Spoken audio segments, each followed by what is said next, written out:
The frankincense and the myrrh, there is something so genuinely pure about growing plants simply for the delight of their fragrance. It has been my family's job for 3 generations. How we came by this occupation is quite a story, and one that comes with a rather odd request. We, or rather I, must ask you, dear reader, to use discretion about revealing the contents of what you will read hereafter.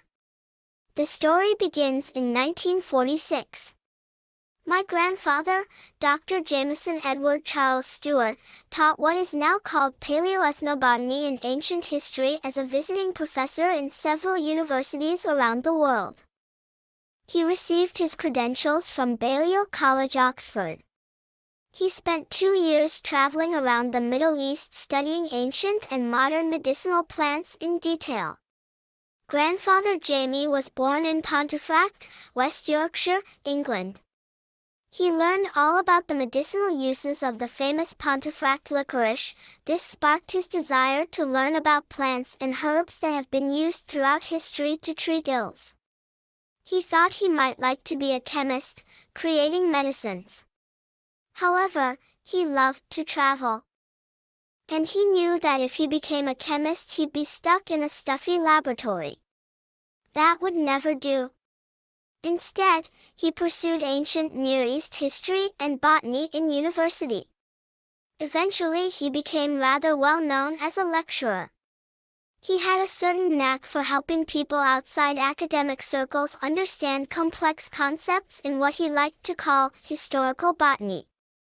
He repeatedly told us that he hated all those stuffy academic words and pretentious settings.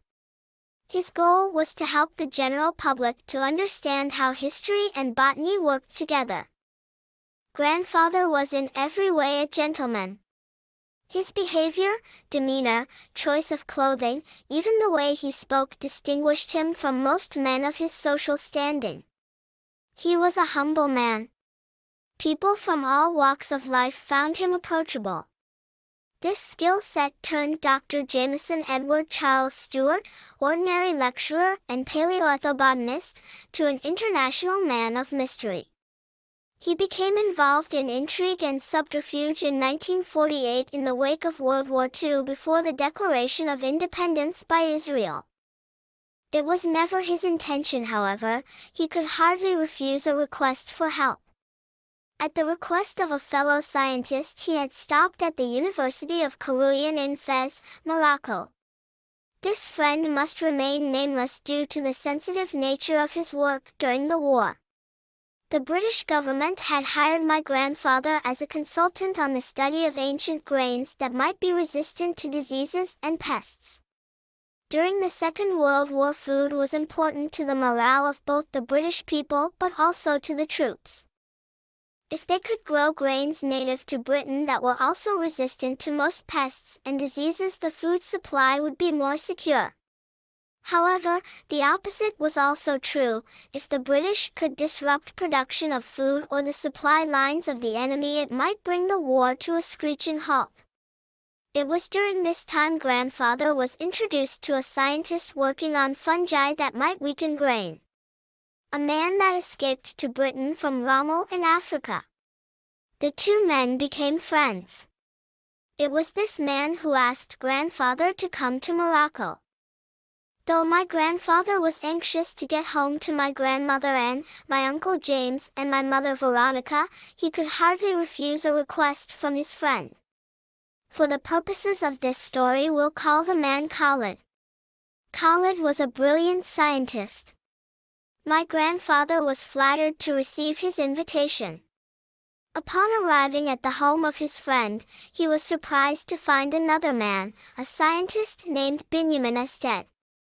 Happily, the 3 men discussed the progress made in their various studies for a couple of hours.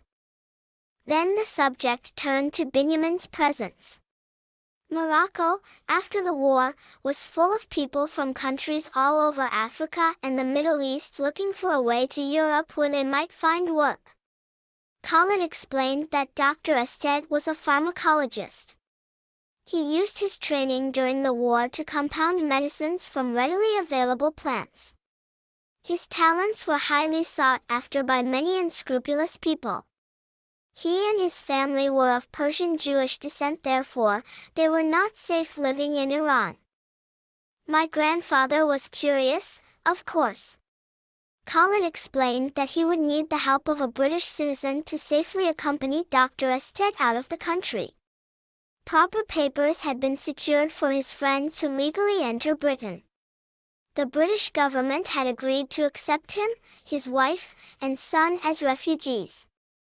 However, one problem presented itself: the papers referred to him as a gardener. Therefore, he'd need a British citizen to vouch for him as a gardener. While grandfather Jamie had done some very important things during the war, he was no hero. For the sake of this man, his family, and for future generations, my grandfather agreed to help Dr. Estet. He admitted to Khalid a certain amount of apprehension. He was not sure Nhũ hương và Myrrh, có điều gì đó thực sự thuần khiết về việc trồng cây chỉ đơn giản là để thưởng thức hương thơm của chúng. Đó là công việc của gia đình tôi trong 3 thế hệ. Làm thế nào chúng tôi đến bằng nghề này là một câu chuyện khá và một câu chuyện đi kèm với một yêu cầu khá kỳ quặc. Chúng tôi, hay đúng hơn là tôi, phải yêu cầu bạn, độc giả thân mến, có quyền quyết định về việc tiết lộ nội dung của những gì bạn sẽ đọc sau đây. Câu chuyện bắt đầu vào năm 1946. Ông tôi, tiến sĩ Jamison Edward Charles Seward, đã dạy cái mà ngày nay gọi là Paleontology và lịch sử cổ đại với tư cách là giáo sư thỉnh giảng ở một số trường đại học trên thế giới. Anh ấy đã nhận được chứng chỉ của mình từ Balliol College, Oxford. Ông đã dành 2 năm để đi khắp Trung Đông để nghiên cứu chi tiết các cây thuốc cổ và hiện đại. Ông nội Jamie sinh ra ở Pontefract, West Yorkshire, Anh. Ông đã tìm hiểu tất cả về các công dụng chữa bệnh của loại cam thảo nổi tiếng Pontefract. Điều này đã khơi dậy mong muốn tìm hiểu của anh về các loại cây và thảo mộc đã được sử dụng trong suốt lịch sử để điều trị bệnh tật. Anh ấy nghĩ rằng anh ấy có thể thích trở thành một nhà hóa học, tạo ra thuốc. Tuy nhiên, anh ấy thích đi du lịch và anh ấy biết rằng nếu anh ấy trở thành một nhà hóa học, anh ấy sẽ bị mắc kẹt trong một phòng thí nghiệm ngột ngạt. Điều đó sẽ không bao giờ làm. Thay vào đó, ông theo đuổi lịch sử cận đông cổ đại và thực vật học ở trường đại học. Cuối cùng, ông trở nên khá nổi tiếng với tư cách là một giảng viên. Ông có một sở trường nhất định trong việc giúp những người bên ngoài giới học thuật hiểu các khái niệm phức tạp trong lĩnh vực mà ông thích gọi là thực vật học lịch sử. Anh ấy nhiều lần nói với chúng tôi rằng anh ấy ghét tất cả những từ ngữ hàn lâm ngột ngạt và những bối cảnh giả tạo. Mục tiêu của ông là giúp công chúng hiểu được lịch sử và thực vật học đã hoạt động cùng nhau như thế nào. Ông nội về mọi mặt là một quý ông.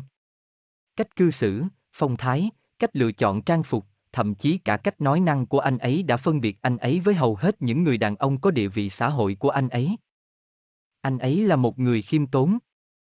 Mọi người từ mọi tầng lớp xã hội đều thấy anh ấy dễ gần. Bộ kỹ năng này đã biến tiến sĩ Jamison Edward Charles Seward, một giảng viên bình thường và là nhà cổ thực vật học, trở thành một người bí ẩn quốc tế.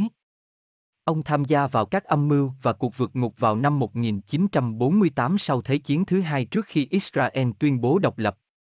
Tuy nhiên, đó không bao giờ là ý định của anh ta. Anh ta khó có thể từ chối yêu cầu giúp đỡ. Theo yêu cầu của một nhà khoa học đồng nghiệp, anh đã dừng chân tại Đại học Carouen ở Fez, Maroc. Người bạn này phải giấu tên do tính chất công việc nhạy cảm trong chiến tranh.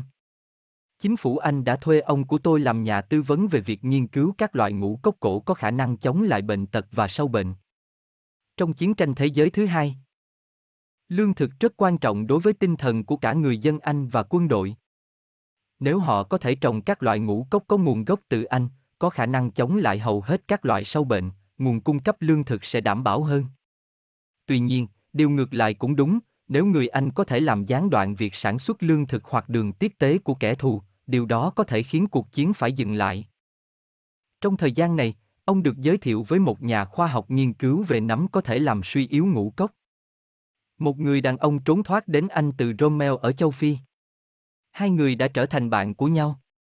Chính người đàn ông này đã nhờ ông ngoại đến Maroc, mặc dù ông tôi rất nóng lòng muốn được về nhà với bà nội Eng, chú James và mẹ tôi là Veronica, nhưng ông khó có thể từ chối yêu cầu từ người bạn của mình. Vì mục đích của câu chuyện này, chúng tôi sẽ gọi người đàn ông là Khalid. Khalid là một nhà khoa học lỗi lạc. Ông tôi rất vui khi nhận được lời mời của ông. Khi đến nhà của người bạn, anh ngạc nhiên khi thấy một người đàn ông khác, một nhà khoa học tên là Benjamin Ostad. Thật hạnh phúc khi ba người đàn ông đã thảo luận về những tiến bộ đạt được trong các nghiên cứu khác nhau của họ trong vài giờ. Sau đó, chủ đề chuyển sang sự hiện diện của Benjamin, Maroc, sau chiến tranh, có rất nhiều người từ các quốc gia trên khắp châu Phi và Trung Đông đang tìm đường đến châu Âu để tìm việc làm. Khalid giải thích rằng tiến sĩ Ostad là một nhà dược học. Ông đã sử dụng quá trình đào tạo của mình trong chiến tranh để kết hợp các loại thuốc từ các loại cây sẵn có. Tài năng của ông được nhiều người vô lương tâm săn đón.